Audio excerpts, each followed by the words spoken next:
Hey there, Press Starters, and welcome to the Press Start Leadership Podcast, the podcast about game-changing leadership, teaching you how to get the most out of your product and development team and become the leader you were meant to be. Leadership coaching and training for the international game industry professional. Now, let me introduce you to your host, the man, the myth, the legend, Christopher Mifsud. Hey there, Press Starters, and welcome to this week's episode of Press Start Leadership Podcast. In this week's episode, we'll be discussing a couple different topics. First topic, communicating like a boss, or better yet, communicating like a leader. I've got 7 keys to great interpersonal leadership in the workplace. Communication is the key to any relationship. We often talk about how important communication is when it comes to friendships, romantic relationships, and family dynamics. It's just as important to have great communication skills with our work partners. In fact, our livelihoods depend on it. So why not put more emphasis on our interpersonal dynamics? Here are 7 essential communication skills to help you at communicating like a boss. 1. Be open and honest. This should go without saying, but tell the truth. Being honest creates trust, and without trust, you have nothing but a disjointed team. Also, be open. While you don't need to tell your team everything, and it's prudent not to, they need to feel like they're in the loop. I believe in being translucent with my team. I give them enough information to make informed decisions, rather than being transparent, which can overwhelm folks with more information than is helpful. 2. Sometimes silence is key. Communication is a two-way street, and you have to take the time to watch and actively listen. That means not thinking ahead to how you're going to respond, and absorbing a team member's body language and tone and voice in addition to the words they're speaking. 1 up. Over 90% of communication is nonverbal, so make sure you're watching for things like openness, defensiveness, aggressiveness, and all the othernesses out there. 3. Be open-minded. In addition to not thinking ahead, we need to enter conversations without attachment to specific outcomes or points of view. If you want a successful relationship with your team members, it's crucial to show willingness to hear what they say and be open to changing your mind. 4. Be friendly. This is another one that should go without saying, but be friendly. Nobody wants to work with or for someone who isn't. Plus, that old saying about catching more flies with honey than vinegar is true. You'll accomplish more if you treat people with kindness. Be the boss you wish you had and act with empathy. 5. Choose logic. Just like any other type of relationship, working relationships can get emotional. In order to maintain a safe work environment, choose logic-based communication over emotion-based communication whenever possible. This can be tough to do at times. We're not robots.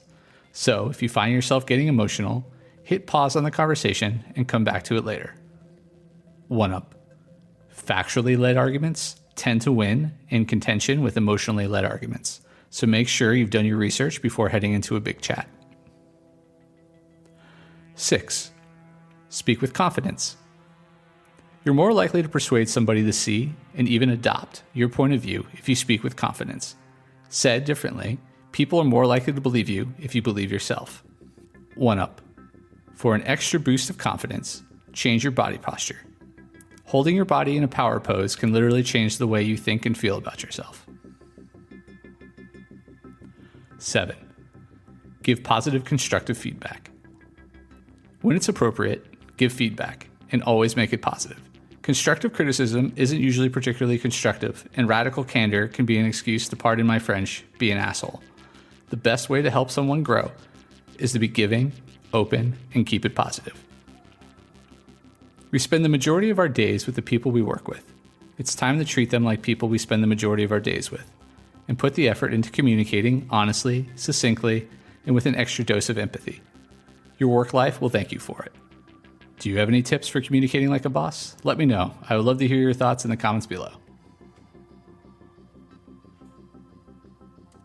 All right, our next subject is delegate, delegate, delegate.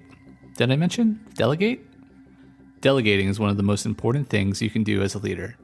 It not only guarantees that your employees, and hence your business, continue to grow and thrive, but it also mitigates the company's risk level. Not many people have a hit by a bus manual, so what happens if you leave the company or need to step away for several weeks and all that important information lives only in your head? Spoiler alert, nothing good. Still, it can be tempting to do everything yourself. Why? Well, you know how you want it done. It doesn't feel like you have the time to train someone else. You tried delegating before and it was a disaster. It can feel nice to believe we're the only person that can do something right. The answer, though, is generally E, some or all of the above. These issues are real, but ultimately, we're not helping ourselves or our employees unless we delegate. To level up as a leader, you must learn to delegate well. And here's how. Know the outcome you want. If you're going to delegate, figure out what you want accomplished so you can communicate effectively. Be specific. Do you want to increase player retention for Dragon Gate 5? Great. By what percentage? By what date? What are the exact numbers? If you want the person you're empowering to hit the target, they need to see it first. Explain the boundaries. Once you hand over a project to a team member, you can't and shouldn't micromanage everything, so you need to let go of the wheel a bit. At the same time, they need to know the basics first, so they don't drive off the road. Anticipate issues and pass on useful information from the get-go. Is there anything that's off limits while working on the retention rate for Dragon Gate 5? What are they allowed to change? What aren't they allowed to change? Is it acceptable for them to adjust the internal game economy from tokens to dragon pellets? Let them know either way. Relinquish your authority. Once you've explained the boundaries, let go of control. Your team needs to have the authority to make decisions. It establishes trust, allows them to take more pride in their work, and allows you to focus your time on bigger decisions, like what you're going to do with all the money you've made from the recent influx in dragon pellet purchases. Remember the goal, freedom. Just like in Braveheart, the goal here is freedom. Not only for you, but the person you're delegating to. They need the freedom to do the project their way, even if they don't accomplish it the way you would, and they probably won't. This allows them to flex their problem-solving abilities and allows you to observe a new way to achieve the outcomes you're looking for, which, by the way, is why we're here in the first place. Outcome. Get zen about it and let the result you desire come to pass. Give positive feedback. Once the project is wrapped, give the person you entrusted some positive feedback, and do this whether they reach the goal or not. If you do, they'll want to help more in the future, and they'll keep pushing themselves to do a better job. This only bodes well for Dragon Gate 6. So hopefully, if you weren't thinking of delegate, you are now. Let me know what challenges you have faced while delegating, or why you might still be hesitant to still do so in the comments below. All right, the last topic for this week's podcast is, so you want to get into the game industry, but you're afraid you don't have the right skills. People often tell me they want to get into the game industry, but they don't have any experience, so they're afraid to apply. I always reply with a version of the following. We all have experience. Don't think you have none. You have relevant experience. It's all about how you frame and present it to your potential employer. This is how I recommend making your case if you want to get into the game industry. Start with what you have done. Many of the skills your current job requires are relevant in the game industry. Do you code? Build software? Are you in the entertainment industry? Are you a project manager? All of these things are relevant. For instance, somebody in quality assurance makes a great game tester. Even if there's a looser connection, it's likely your skills are transferable. Psst. The game industry needs HR reps and accountants too. If you want to change roles entirely, that's workable too. Dig into the skills needed for the jobs you've already had and cross-reference them against the job description you're interested in to find what overlaps. These additional skills are a blessing, not a curse. I started my career in the game industry as a designer, but I quickly became a team lead because of my past experience. I'd been a manager at both Hot Topic and Barnes & Noble. So when it came time for promotions, I had an edge over my colleagues, even though they were just as talented, if not more. Apply other relevant skills. If your resume is sparse or you're having trouble finding the overlap, don't panic. Branch out. Look at your skills beyond the job level. For instance, hobbies.